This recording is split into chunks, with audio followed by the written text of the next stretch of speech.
going to refer to Charles Cooke as the Peter Gabriel of National Review Online, but I don't want to insult Charles Cooke like that. He's got much better. Have you seen Peter Gabriel's hair lately? He's got my hair. Charles Cooke has much better hair than Peter Gabriel. How are you, sir? I'm good. I'm like Samson in my follicle capacity. Yeah, there's that. Not that I'm jealous or envious of your ability to grow hair, but whatever. And a beard, but you don't think growing a beard is less impressive. I remember in Colorado you were saying it doesn't make you manly. I have a beard. I know you do. But you're not as impressed by beards as some people are. I'm not. Not impressed by smart guns either.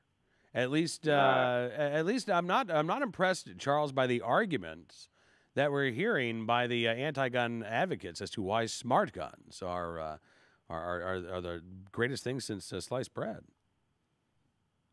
No. Well, this is Eric Holder's latest idea. He's clearly seen the movie Skyfall and thought it would be nice to take some more taxpayers' money to do some research into smart guns, which is where it starts, I suppose. We've cut him a little bit of slack. He didn't say that they should be mandated, but others have. Right. Representative Tierney of Massachusetts introduced a bill last year, literally citing Skyfall as his inspiration, which was hilarious. But, there's so much that is wrong with this. The first thing is, not to sound all constitutional and all, but this really is none of the government's business.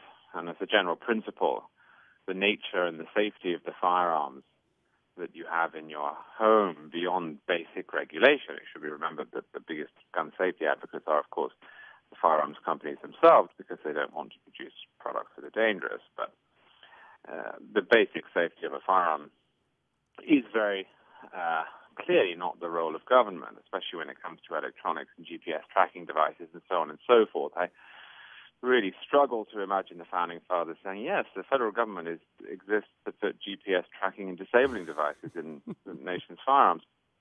So the fact that Eric Holder is asking for, I think, $1 billion in total, but $2 million, I think, to look into this is a little bit worrying if there were a market for it.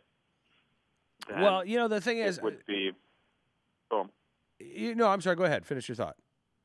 Yeah, if there were a market for it, then this would be an area which was thriving. But there isn't, and it's not the role of government to create one. I'll let you in, and I'll go to my second. Well, what I was going to say is you're absolutely right about this. I mean, there is a gun out there apparently available now called the Armatrix.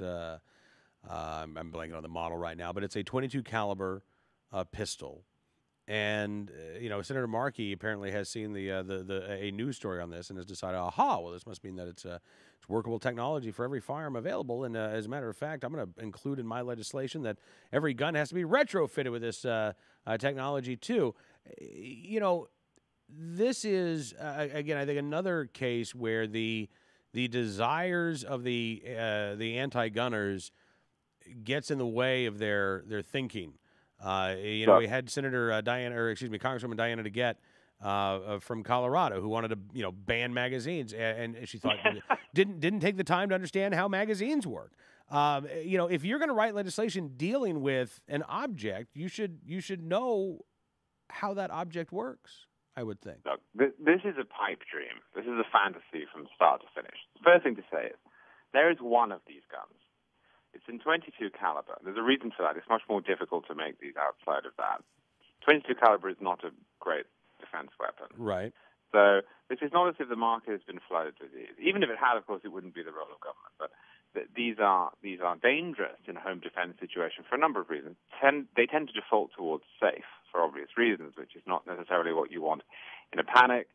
They come from one supplier at the moment. There's one gun on the market now. Even if there were more, the Heller decision makes it very clear that guns in common use are not to be touched.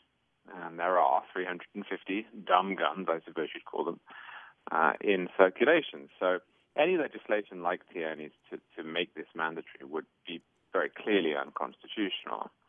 Now, guns are different than cars. We very often hear that guns should go the way of cars, and that the changes in the 60s onwards, that Ralph Nader and so forth fought for, this big theme of David Fromm's, should be applied to firearms. So it needs to be made clear, and I'm in no way diminishing these numbers, because any number greater than 1 is too large. But there are 30,000 gun deaths in the United States every year. About 20,000 of those are suicides, and about 10,000 of those, or 9,500 of those are murders, and there's about 600 gun accidents. So, this is a relatively small problem compared to, say, car deaths, where there were, 45,000, I think, per 2 or 3 month period in 1965. More people will be dying on America's roads than in Vietnam. And also, a car is not constitutional right, and it's designed not to kill you, whereas a gun is a dangerous weapon. That's the whole reason. And we can debate the extent to which individuals should be able to have those dangerous weapons, but there's no point pretending that they're not dangerous weapons. So I think, in general, this idea that technology is going to save all of the lives, which is what the anti-gun lobby has now picked up on. They really oversell it. Is a dangerous fantasy, and the answer, as usual, is to say to the government, "Go away." Well, absolutely. And I also, Charles, I have suggested that members of Mayors Against Illegal Guns mandate that local police departments under their control adopt this smart gun technology. I think they should put their. What's that? Well, what's interesting about this is that the opposite has been the case. Yeah, absolutely. I could be wrong on this. I think it's New Jersey. But New Jersey, I think, has mandated that police officers do not carry smart guns. It is illegal for them to carry smart guns because they are not great self-defense weapons, and that's why we arm cops, so they can defend themselves. They have dangerous jobs. Right. So we're not going in the direction of mandating these for people who need them. We're going in the direction of banning them for people who need them, and I don't see why there should be any different standard applied to a police officer if his life, which it is worthwhile, and we don't want to put in danger by fantasies and pipe dreams. Then we shouldn't be putting the lives of free citizens who are protected by the Second Amendment. We shouldn't be putting their lives in danger either. Absolutely. Look, the same holds true for microstamping in California. These new semi-automatic handguns or even old semi-automatic handguns that have been on the California roster of handguns deemed safe for sale.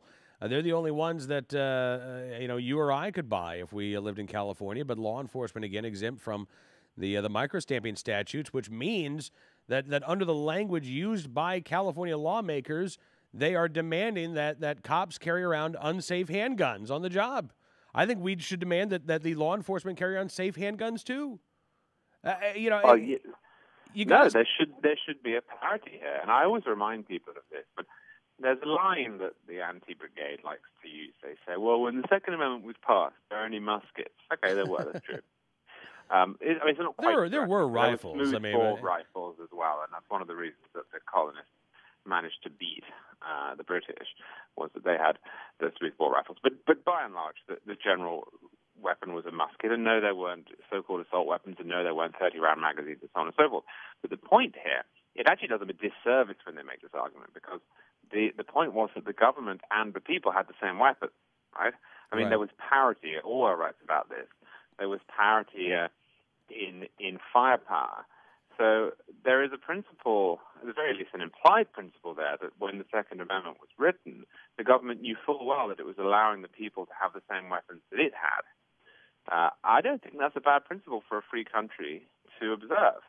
And, this distinguishing between what the police can have and what the citizen can have, what the army can have, what the citizen can have, becomes dangerous beyond a certain point. And if we're going to go down the road of banning police departments from carrying these weapons because they're deemed dangerous and unreliable, then we shouldn't be foisting them on a free people. Talking with Charles Cooke from National Review Online. We are just a couple of weeks away, Charles, from the NRA annual meeting. 2 weeks from today, I understand, we'll all be in Indianapolis getting ready for the big kickoff 2 weeks from tomorrow. We will. I'm going to come cover it for National Review, bring the podcast on the road, probably join you as well, and see what's kicking this year. I'm excited. Are you ready for it?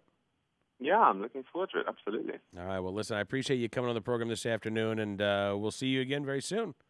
See you soon. All right. Charles Cooke joined us from National Review Online.